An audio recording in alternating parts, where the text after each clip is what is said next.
오늘은 여러분과 함께 복음성가를 부르며 시작하려고 합니다. 당신은 사랑받기 위해 태어난 사람이라고 하는 곡인데요.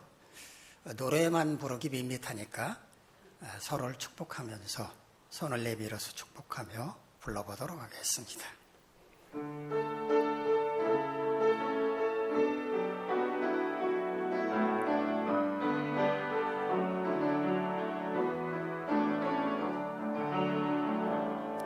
당신은 사랑받기 위해 태어난 사람, 당신의 삶 속에서 그 사랑받고 있지요. 당신은 사랑받기 위해 태어난 사람, 당신의 삶 속에서 그 사랑받고 있지요.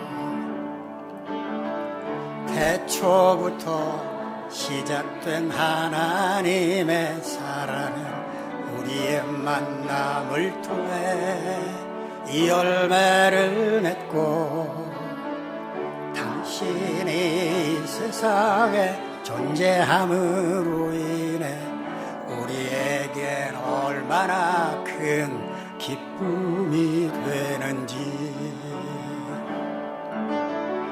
당신은 사랑받기 위해 태어난 사람, 지금도 그 사랑 받고 있지요. 당신은 사랑받기 위해 태어난 사람, 지금도 그 사랑 받고 있지요.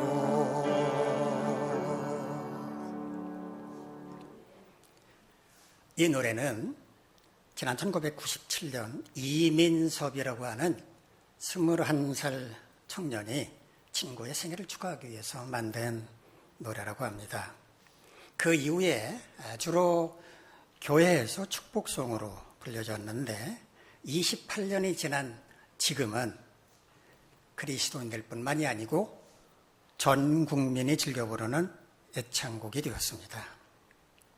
지난 2009년에는 중학교 음악교과서에서도 이 노래가 수록되었다고 하는데요. 하나님의 사랑이라고 하는 말이 너무 종교적 색채가 강하다고 해서 우리들의 사랑으로 바꿨다고 합니다. 이 노래를 만든 이민섭 씨는 현재 목사로 활동하고 있는 분입니다.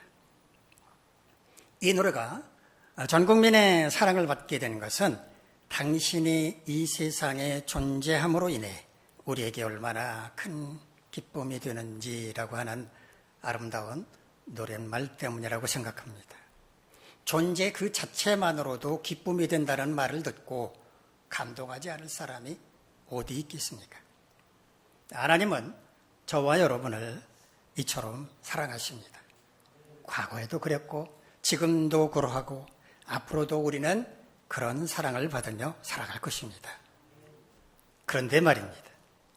우리는 이런 사랑을 계속 받기만 하면 그만일까요? 그저 사나 죽으나 하나님께 사랑만 받으면 되는 걸까요? 아름다운 사랑의 결실로 어린아이가 태어나면 그 아이는 부모로부터 사랑을 듬뿍 받으며 자라게 됩니다. 아이가 하는 모든 게 다 사랑스럽고 예쁘기만 합니다. 심지어 아이의 배설물에서 향기가 난다고 말할 정도입니다. 아이는 그렇게 사랑을 받으며 성장합니다. 유치원, 초등학교, 중고등학교, 대학교를 거쳐서 마침내 치열한 경쟁을 뚫고 취업에 성공해도, 아니 짝을 만나서 결혼해도 자녀는 계속 부모의 사랑을 받습니다. 좋아하는 반찬을 만들어서 집에다 가져다 주고, 아이를 낳게 되면 아이까지도 도맡아 키워주는 등 부모의 사랑은 끝도 없이 계속 이어집니다. 어떤 부모는 대학생 자녀 대신에 수강 신청도 해주고, 직장에 취업한 자녀의 인사고과가 부당하다면서 상사에게 전화 연락까지 한다고 합니다. 도대체 자녀는 부모로부터 언제까지 과도하다고 생각될 만큼 이런 사랑을 받기만 하면 되는 걸까요? 언제쯤이나 받은 그 사랑에 보답하는 자녀가 될 수 있을까요? 오늘은 이처럼 사랑을 받기만 할 것이 아니라 받은 사랑을 어떻게 보답할 것인가를 함께 생각해 보는 시간을 갖도록 하겠습니다. 오늘 우리가 함께 살펴볼 말씀 골로새서는 사도 바울이 골로새 교회에 보낸 편지입니다. 골로새는 지도를 통해서 보시는 것처럼 지금의 터키 땅인 아시아 지역에 있는 곳으로 주변에 라오디게아, 히에라볼리라고 하는 곳이 있었습니다. 다른 아시아 교회도 다 그랬는데 골로새 교회도 이단 사상들이 침투해서 성도들을 위협하고 있었습니다. 주로 유대 율법주의, 헬라 철학, 동방의 신비주의 등이었습니다. 바울은 골로새 교회가 이런 이단의 위협을 잘 이겨나가도록 격려하는 편지를 썼는데요. 이게 바로 골로새서입니다. 오늘 보면 바로 앞에서 바울은 그리스도와 함께 다시 살리심을 받은 사람은 땅의 것을 생각하지 말고 하늘의 것, 즉 위의 것을 생각해야 한다고 강조했습니다. 땅의 것이란 육체의 욕망을 따라 살아가는 것, 다시 말하면 거듭나기 이전의 방식대로 사는 것을 의미하고, 하늘의 것이란 거듭난 새 사람으로서 성령의 인도함을 따라 하나님께서 원하시는 삶을 사는 것을 가리킵니다. 이렇게 말한 다음에 오늘 본문의 말씀으로 이어지고 있는데요. 우리 오늘 본문 골로새서 3장 12절로 14절까지 말씀 함께 읽겠습니다. 시작. 그러므로 너희는 하나님이 택하사 거룩하고 사랑받는 자처럼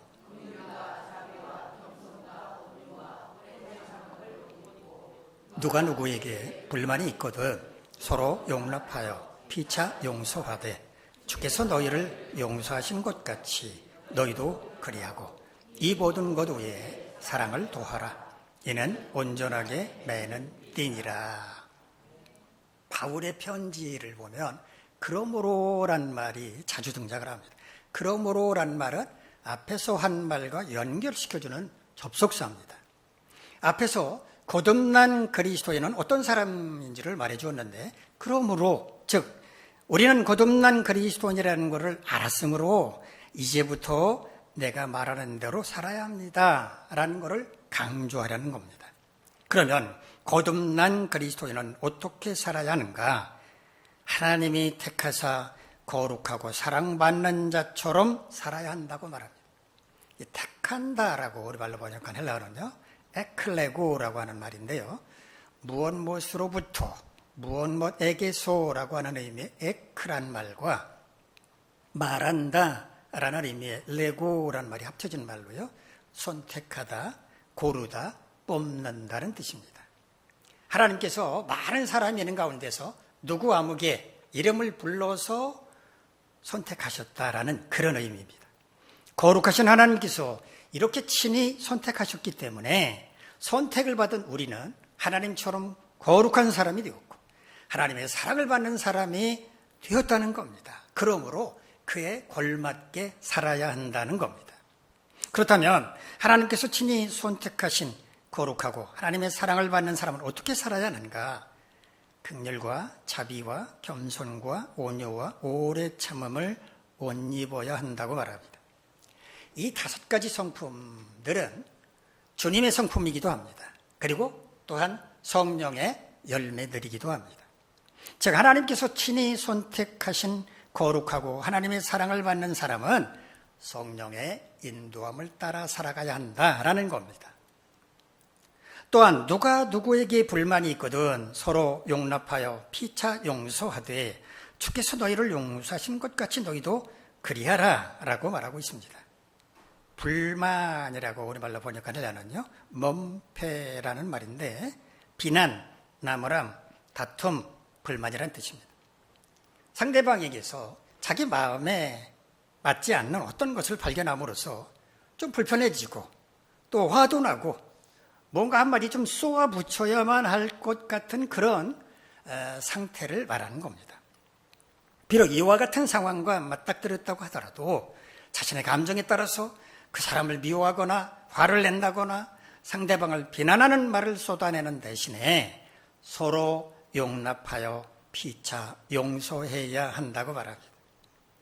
비슷한 말이 나옵니다. 용납한다는 말과 용서한다는 말인데요. 용납한다는 말은요, 헬러 아네코라고 하는 말을 번역을 한 겁니다. 아무렇지도 않은 것처럼 태어나다, 또 견디다, 참는다, 이런 뜻입니다. 마음에 들지 않아서 불만도 생기고 화가 난다 하더라도 참고 견딜 수 있어야 한다는 뜻입니다. 어느 한쪽만 그러는 게 아니라 피차가, 서로가 그래야 한다는 겁니다. 또 용서해야 한다라고도 말하는데, 용서한다는 말은요, 헬러 카레이조마 이런 말을 번역을 한 건데요, 호의를 보이다, 아낌없이 준다는 뜻입니다. 상대방에게 자기 마음에 들지 않은 게 있다고 해서 그를 미워한다거나 화를 낼 것이 아니라 오히려 뭐라도 아낌없이 줄 수 있을 만큼 너그럽고도 좋은 감정을 품을 수 있어야 한다는 겁니다. 왜 이렇게 해야 하는가? 주님이 우리를 그렇게 용서하셨기 때문에 우리도 그렇게 용서하는 것이 마땅하다고 말합니다.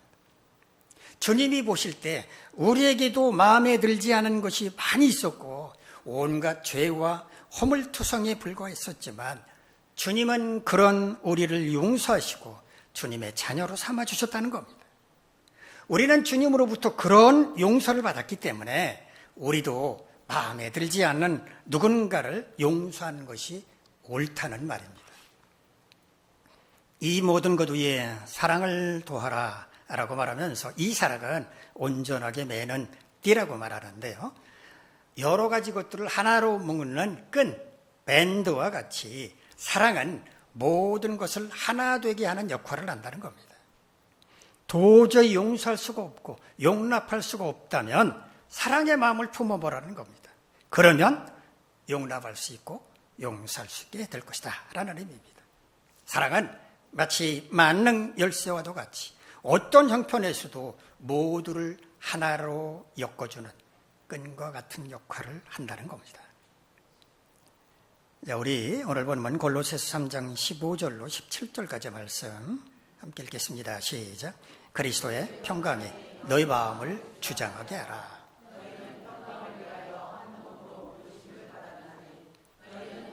감사하는 자가 되라.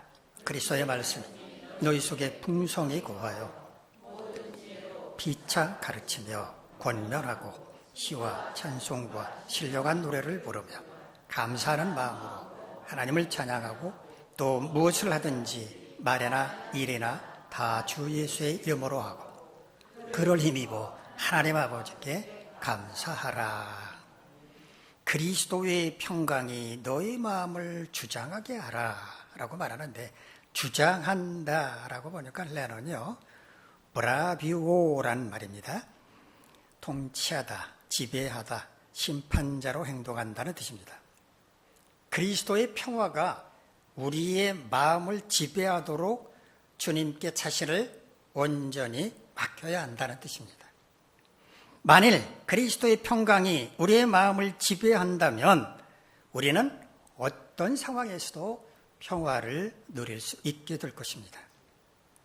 미운 감정이 솟아나고 화가 치밀어 오르는데도 불구하고 억지로 평안한 척하는 그런 게 아니라, 상대방이 마음에 들지 않은 게 있다고 하더라도, 그래서 화가 난다고 할지라도 그를 불쌍히 여기며 용납하고 평안함을 누리는 것입니다.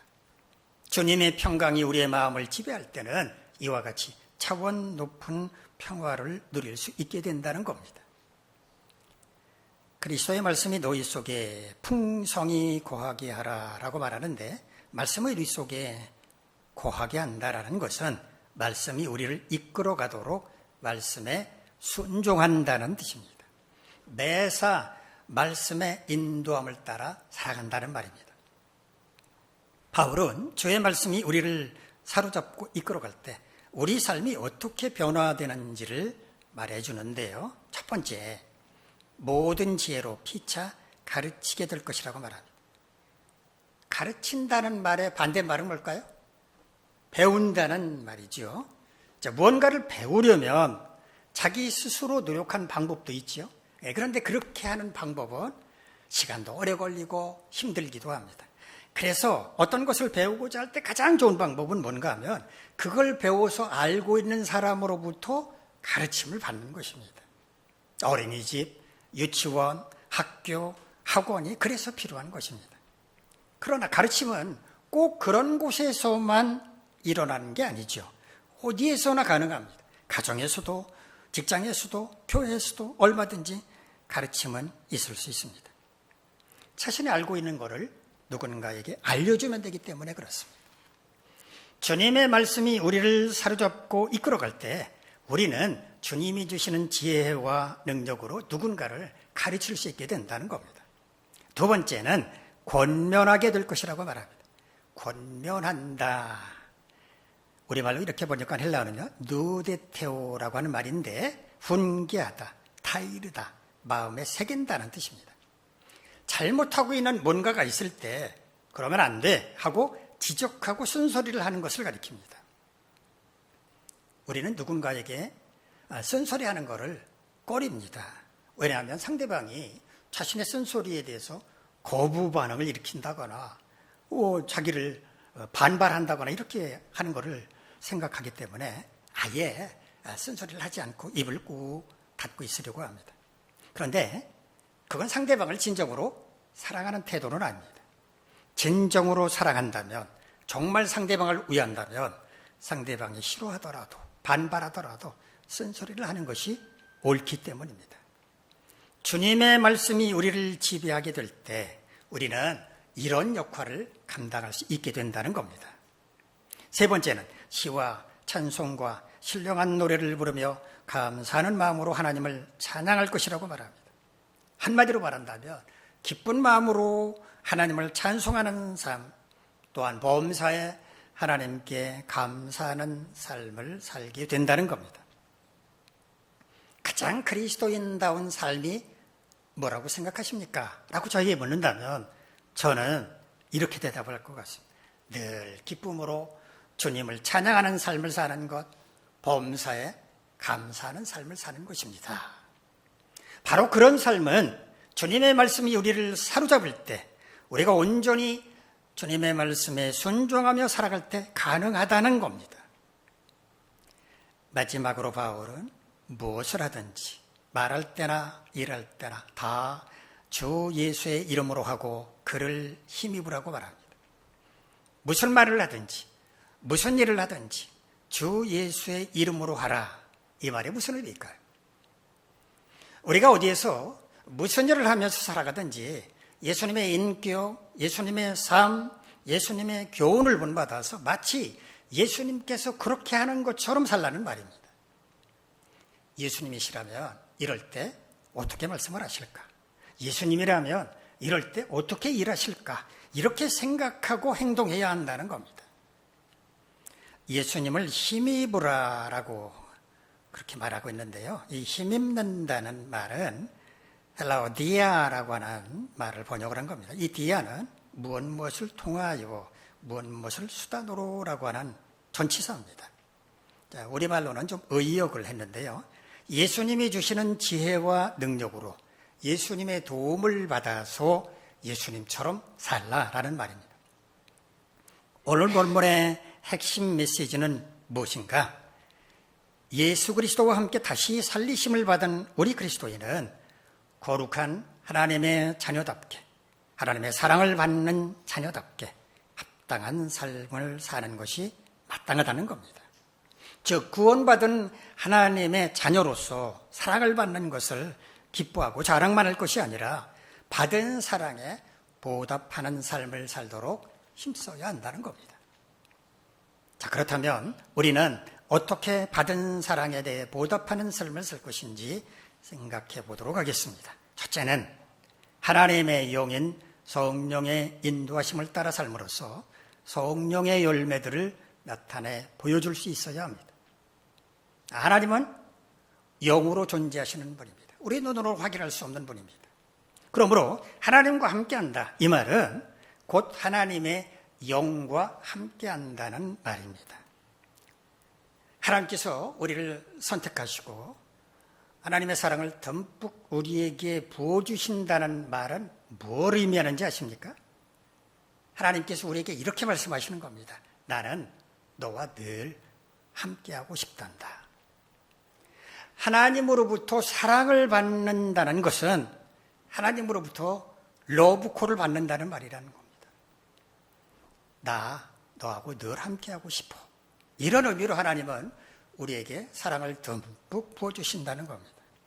그러므로 하나님께 사랑을 받은 사람은 항상 하나님과 함께하는 삶을 사는 게 너무나 당연하고 하나님의 영인 성령 충만함을 살아야 한다는 겁니다.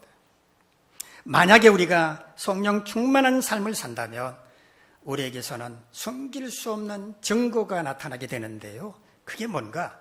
바로 성령의 열매들입니다.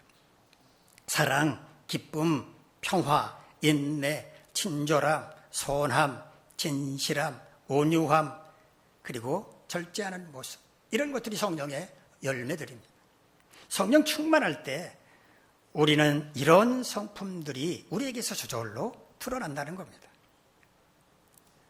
주변에서 참 사람 좋다라고 평가받는 사람들이 있습니다. 자, 그런 사람들을 유심히 보시면 그분들이 막 일부러 좋은 사람인 것처럼 이렇게 막 말하고 행동하려고 하던가요? 그냥 자연스럽게 그분이 말하고 행동한 걸 보면 참 좋은 분이다, 좋은 사람이다, 이렇게 할 수가 있지 않습니까? 성령 충만한 사람에게서 나타나는 성령의 열매도 이와 똑같다는 말입니다. 나는 예수 믿는 사람입니다, 이렇게 막 떠버리지 않더라도 보는 사람마다 저분은 예수 믿는 사람인 모양이야 라고 인정할 수 있게 된다는 말입니다. 여러분은 하나님으로부터 사랑을 받고 사십니까? 잘 모르시겠다면 시간을 내서 조용히 눈을 감고 지금까지 하나님으로부터 어떤 은혜, 어떤 사랑을 받았는지 한번 종이 위에 낱낱이 하나하나 적어보시기 바랍니다. 그런데 아무리 생각해봐도 하나님으로부터 받은 은혜가 뭔지, 사랑이 뭔지 모르겠어, 그러신다면 여러분은 하나님으로부터 사랑을 받으려면 어떻게 해야 할지부터 고민하고 실천하는 것이 낫다고 생각을 합니다. 그러나 여러분들 가운데는 틀림없이 하나님으로부터 받은 사랑이 한이 없다고 고백하실 분들이 훨씬 더 많을 거라고 생각합니다. 그런 분들은 이걸 점검해 보셔야 합니다. 나는 하나님과 늘 함께하고 있는가? 하나님의 영인 성령께서 나를 지배하고 계시는가? 나의 말과 행동과 삶에서 성령의 열매들이 나타나고 있는가? 이런 질문은 어쩌다가 한 번 던지는 게 아니고요. 매일 반복해서 자신을 향해 던져야만 하는 겁니다. 여러분이 하나님의 사랑을 받는 사람이라면 그렇게 함으로써 받은 사랑에 보답할 수 있어야 합니다. 두 번째, 평화를 만드는 사람이 되어야 합니다. 지금 지구상 곳곳에서는 전쟁이 벌어지고 있거나 벌어질 가능성이 늘 존재하고 있습니다. 왜 어떤 나라끼리는 사이좋게 지내는데 어떤 나라끼리는 죽도록 서로 싸우기만 하는 걸까요? 자기 마음에 들면 서로 사이좋게 지내지만 마음에 들지 않으면 서로 으리렁거리며 싸웁니다. 개인 간에도 그렇지 않은가요? 하나부터 10까지 하나도 맞는 게 없는 사람이 있습니다. 그런 사람들은 늘 만나면 티격태격 싸울 수밖에 없습니다. 그런데 피를 나눈 형제도 아닌데 자매도 아닌데 참 잘 맞는 사람이 있습니다. 마음도 맞고 말도 척척 잘 통합니다. 그런 사람들은 언제나 사이좋게 지냅니다. 서로 잘 맞는다거나 아니면 잘 맞지 않는다고 하는 것은 지극히 상대적인 것입니다. 이게 무슨 말인가 하면 자신이 누군가와 잘 맞는다는 것은 자기 자신이나 상대방 가운데 어느 한쪽이 맞춰주려고 노력함으로써 서로 잘 맞는다고 생각할 수 있다는 말입니다. 예를 들어 보겠습니다. 아내가 남편에게 어떤 문제에 대해서 의견을 물어봤습니다. 이거 어떻게 생각해요?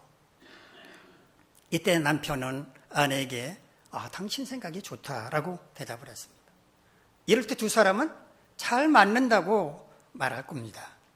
그런데 사실은 남편에게는 아내와 다른 생각이 있었습니다. 그런데 굳이 다른 생각을 말해야 할까? 주장해야 할까? 그럴 필요가 없을 것 같다는 생각이 들어서 나는 당신 생각에 동의합니다 라고 말했습니다. 다시 말하면 남편은 아내와 생각이 달랐지만 아내의 생각에 자신의 생각을 맞춤으로써 평화를 만들고자 했다는 겁니다. 평화는 저절로 생겨나는 게 아닙니다.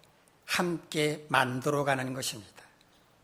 평화를 만들어 가려면 어떻게 해야 하는가?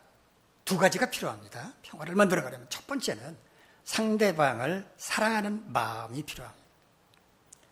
오늘 본문에서 사도 바울도 말했습니다만 사랑은 서로를 하나로 묶어주는 끈과 같은 역할을 합니다. 비록 상대방과 여러 가지 면에서 다르다고 할지라도 심지어 마음에 들지 않는 게 있다고 하더라도 사랑하는 마음이 있다면 얼마든지 평화를 만들 수 있습니다. 사랑은 모든 걸 품어줄 수 있기 때문입니다. 오랫동안 함께 살아오던 부부가 끝까지 함께하지 못하고 헤어질 때 대개 이런 말을 한다고 하죠. 우리는 달라도 너무 다릅니다. 맞는 게 하나도 없습니다. 그래서 헤어지려고 합니다. 서로 다른 게 많아서 끌렸고 그래서 결혼까지 한 것 아니었나요? 서로 너무 달라서 헤어지려고 하는 게 아니고요. 서로에 대한 사랑이 식어졌기 때문입니다. 사람들과의 관계에서도 마찬가지입니다. 사랑하는 마음만 있다면 어떤 갈등이나 분쟁도 얼마든지 극복하고 평화를 만들어갈 수 있습니다. 두 번째, 상대방을 용납하고 용서하려는 마음이 필요합니다. 앞서 말씀드린 것처럼 용납한다라고 하는 말은 참고 견디는 것을 가리키고요. 용서한다는 말은 도리어 호의적으로 대하려는 자세를 가리킵니다. 상대방의 말이나 행동이 거슬리고 불편하다고 하더라도 그를 이해하려고 노력하면서 참고 견디고 그럴수록 도리어 호의적으로 대할 수 있다면 평화는 자연스럽게 만들어질 수 있다는 말입니다. 도박으로 재산을 모두 탕진하는 것도 모자라서 외도까지 한 철없는 배우자가 있다고 가정을 해봅시다. 아마 배신감에 치를 떨고 분노로 잠을 이룰 수 없게 될 것입니다.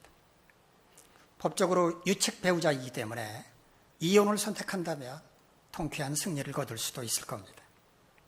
그런데 아이들도 있고 한때는 죽도록 사랑했던 사람이었는데 이렇게 끝내는 게 옳은 것인지 망설여졌습니다. 주님은 죽을 죄인도 용서하시고 구원해 주셨는데 나도 그를 용서해 줘야 하지 않을까라는 생각이 들었습니다. 어렵게 배우자와 마주 앉아서 그에게 이렇게 말했습니다. 나는 당신을 도저히 용서할 수 없습니다. 그런데 내 안에 계신 주님은 당신을 용서하라고 말씀하십니다. 주님의 그 사랑으로 당신을 용서할 테니 제발 이제부터 거듭나서 새 사람으로 살기 바랍니다. 이들 부부 사이에 어떤 일이 일어날까요? 주님의 평화가 그들을 사로잡게 되는 것은 물론이고 도박과 외도로 상대방의 마음에 상처를 준 배우자는 평생 속죄 하는 마음으로 종이 되어 살기로 다짐했습니다. 그뿐만이 아니라 그 가정은 이전에 경험해보지 못했던 행복의 도가니에 푹 빠지게 되었습니다. 용서가 불러온 놀라운 평화와 행복이었습니다. 여러분이 하나님의 사랑을 받는 사람이라면 상대방을 향한 사랑의 마음, 용서하는 마음을 품음으로써 이런 주님의 평화와 행복을 맛보실 수 있게 될 것입니다.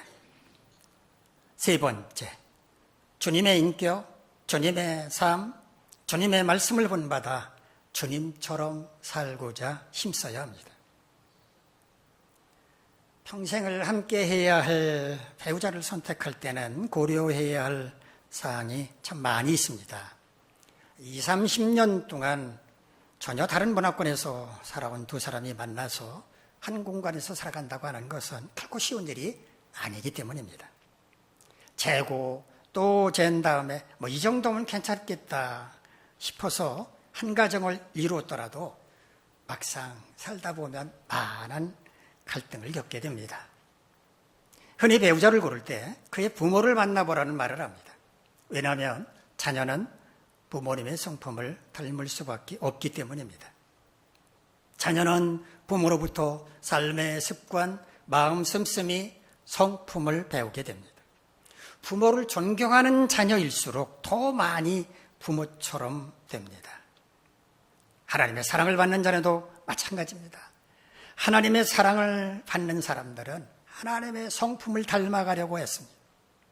예수님을 사랑하는 제자는 예수님의 인격, 예수님의 성품, 예수님의 말씀을 닮아가려고 노력합니다. 만약에 여러분의 자녀가 여러분의 좋은 점을 쏙 빼닮았는데 사람들이 여러분을 보고 이렇게 말한다고 가정해 봅시다. 아드님이 아버지를 닮아서 인품이 참 훌륭합니다. 따님이 어머니를 닮아서 참 아름답습니다. 이런 말을 들으면 부모로서 여러분이 얼마나 기분이 좋겠습니까? 주님도 마찬가지입니다. 만약에 우리가, 주님의 자녀인 우리가, 주님의 제자인 우리가 세상 사람들로부터 이런 말을 듣는다고 가정해 봅시다. 당신이 믿는 하나님이라면 나도 믿고 싶습니다. 당신을 보면 마치 예수님을 보는 것만 같습니다. 주님은 여러분으로 인해 무척 기뻐하실 것입니다. 너는 내가 사랑하는 자녀다. 너는 나의 사랑하는 제자다. 라고 말씀하실 겁니다. 여러분이 하나님의 사랑을 받는 사람이라면 이런 말을 듣는 게 마땅합니다. 하나님의 택함을 받아 거룩하고 의로운 하나님의 자녀가 된 저와 여러분은 하나님으로부터 큰 사랑을 받은 사람이고 지금도 그리고 앞으로도 그런 사랑을 받으며 살아가게 될 것입니다. 이처럼 하나님의 사랑을 받고 사는 우리는 아주 특별한 존재입니다. 그런데 바울은 오늘 본문의 말씀을 통해 이처럼 하나님으로부터 사랑을 받은 사람은 받은 그 사랑을 자랑만 하며 살아갈 것이 아니라 그 사랑에 보답하는 삶을 사는 게 마땅하다고 권면했습니다.